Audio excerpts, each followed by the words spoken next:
자,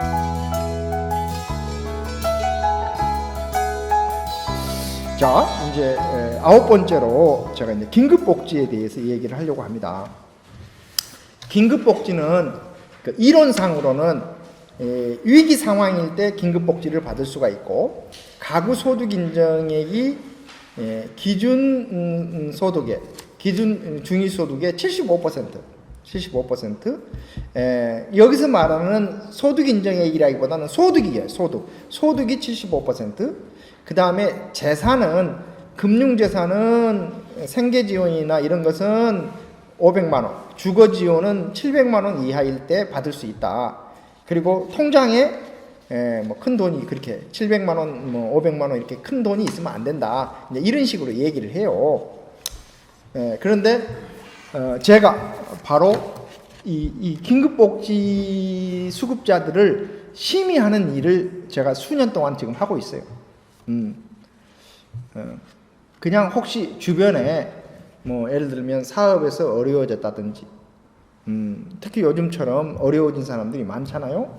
또 뭐 꼭 그 주된 소득자 말고도 부소득자도 소득이 확 떨어졌다든지, 또 뭐 장사를 하는데 진짜 장사가 안 된다든지, 또 뭐 그런 데다가 화재까지 났다든지, 아니면 사고로 병원에 입원해 있다든지 등등등 무슨 사유가 생기면 그냥 무조건 119로 전화를 하세요.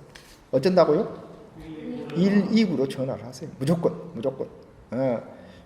원래 그냥 이런 것은 읍면동을 거쳐서 시군구로 가면 시간이 많이 걸리니까 시군구로 직접 신청해라 이렇게 얘기를 하고 있는데, 시군구도 토요일 일요일 날 접수 안 받습니다. 야간에도 접수 안 받아. 그런데 119는 24시간 365일 접수를 다 받아요. 그리고 우리나라 복지 제도는 엄청 좋습니다.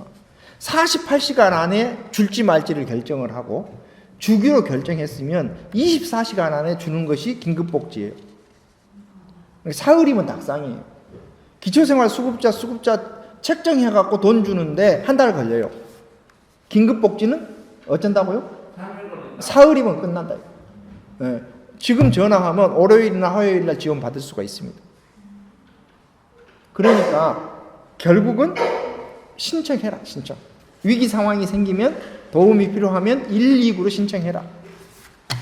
자, 두 번째, 이게 선지원 후 조사의 원칙이에요.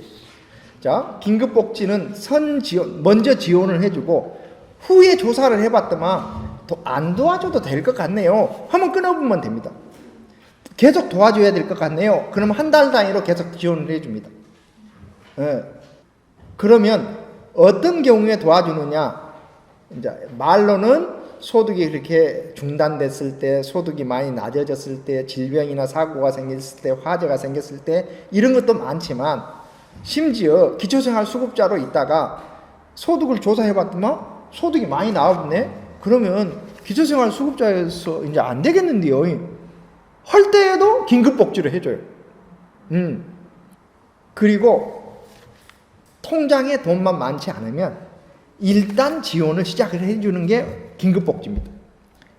다시 얘기합니다. 긴급복지는 원칙으로는 75% 이하, 이런 식으로 얘기하지만 실제로는 그보다 조금 많아도 그냥 지원해 줍니다. 그러면 저 같은 위원들이 하는 일이 뭐냐? 공무원들이 지원을 해줬더만, 아따 여기는 좀 소득이 좀 재산이 좀 많네요. 그러면 다음 달부터서는 지원을 해주지 맙시다. 이런 거 결정하는 거야. 그리고 지원을 해줬으면 환수 조치도 할 수 있도록 돼 있어요. 그런데 의료비로 써버렸고 생계비로 써버렸고 학교 보내는 교육비로 써버렸는데 어떻게 그걸 이렇게 징수를 해요? 그러니까 누가 봐도 거짓이 명백하고 허위로 했다든지, 아니면 이런 경우가 있습니다. 교통사고가 나가지고 의료비가 없다고 해서 지원을 해줬더만 그 가해자 측에서 한 1,500만 원의 돈이 휙 들어와 보다든지, 현금이 너무 많아요. 이러면 300만 원 지원해 줬으면 300만 원 그거 환수해야 됩니다. 이러면 그 반발을 해요. 아다 김주사님 돈 지원해 줄 때 언제고.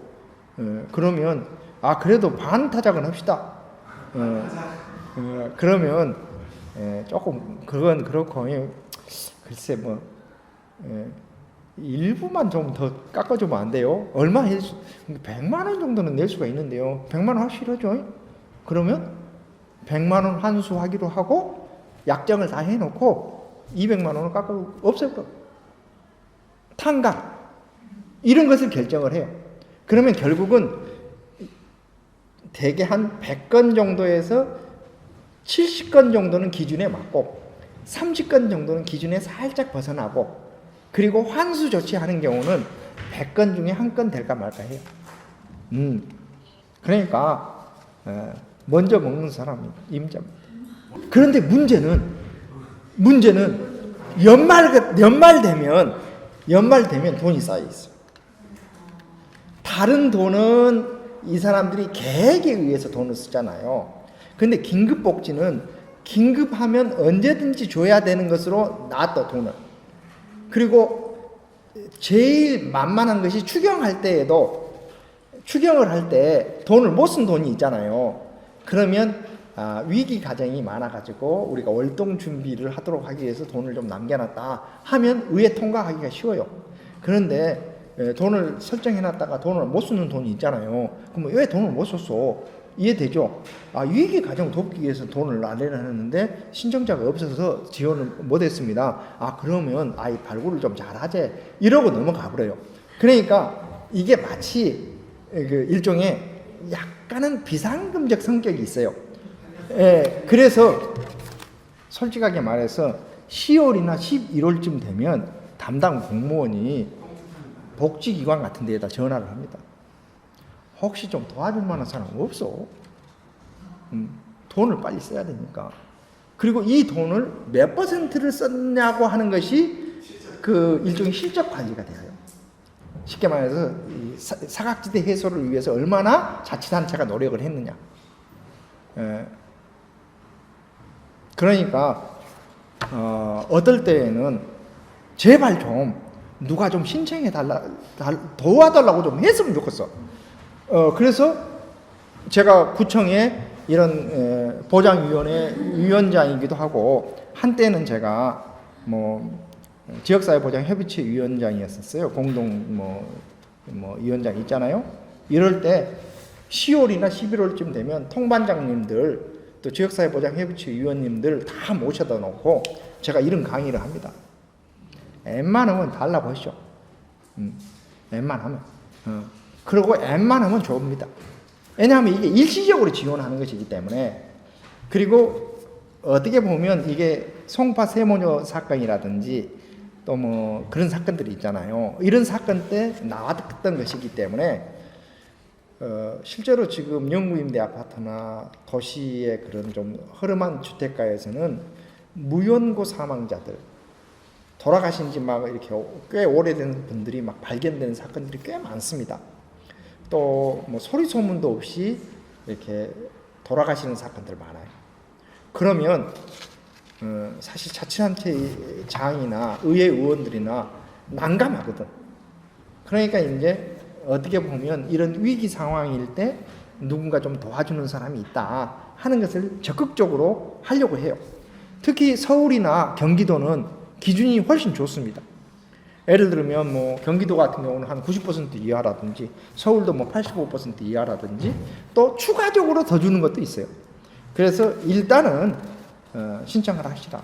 그래서 긴급복지는 각 지역에는 무슨 경기도형, 서울형, 광주형 이런 것도 있기 때문에 한번 시도해 보시고 어떻게 보면 기초생활수급자를 책정을 하는 게 참 좋겠다 하는 경우도 처음부터 기초생활로 신청하면 잘 안 되니까 일단 긴급복지로 신청을 해서 생계지원을 좀 받다가 자료를 검색하다 보면 방법이 나와요. 특히 어떤 분들이 많이 있냐면 가족관계가 애매한 분들이 있어요. 어떤 분들이냐, 이제 본처인 할머니가 영감님이 돌아가셨는데 자녀가 있다는 이유로 수급자가 못 되는 경우. 그런데 알고 보면 그 자녀는 등록은 본처의 자녀로 해놨지만 후처의 자녀인 경우가 많아요. 그러면 후처의 자녀는 독거노인이기 때문에 지원을 계속 받는 거야. 그러니까 영감님 살아있을 때는 살아계셔서 사랑받고 돌아가신 이후에도 하느님이 보호하사요. 근데 본처의 입장에서 보면 썩을 놈은 영감탱이가 살아있을 때는 속색이고 돌아가신 이후로도 속색이고, 예, 이거 이제 너무 부끄러워서 말을 못하는 거야. 그러면 이런 경우는 이제 인후 보증을 시켜가지고, 예를 들면 그 자녀가 사실은 부모로 이렇게 돼 있지만 이래서 제가 실제로 별로 도와드리지 못합니다. 종이 한 장 쓰고, 그 다음에 본인도 그 종이 한 장 쓰고, 통장이나 반장이나 이런 분들이 그냥 사인 하나 해주면 그냥 웬만하면 가족관계 단절 이런 식으로 처리를 해줘요. 근데 이제 예전에는 이런 것을 매우 빡빡하게 했는데 요즘은 웬만하면 해줍니다. 웬만하면. 그래서 이제 저는 특히 가정폭력 피해자나 성폭력 피해자나 이런 사실상 가족관계를 유지하기 어려운 분들, 또 노인학대 피해자나 이런 분들은 웬만하면 시작은 긴급복지로 하되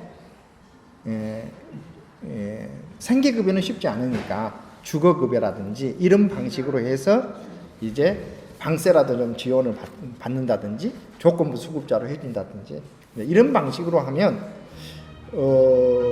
진짜 받는 게 많습니다.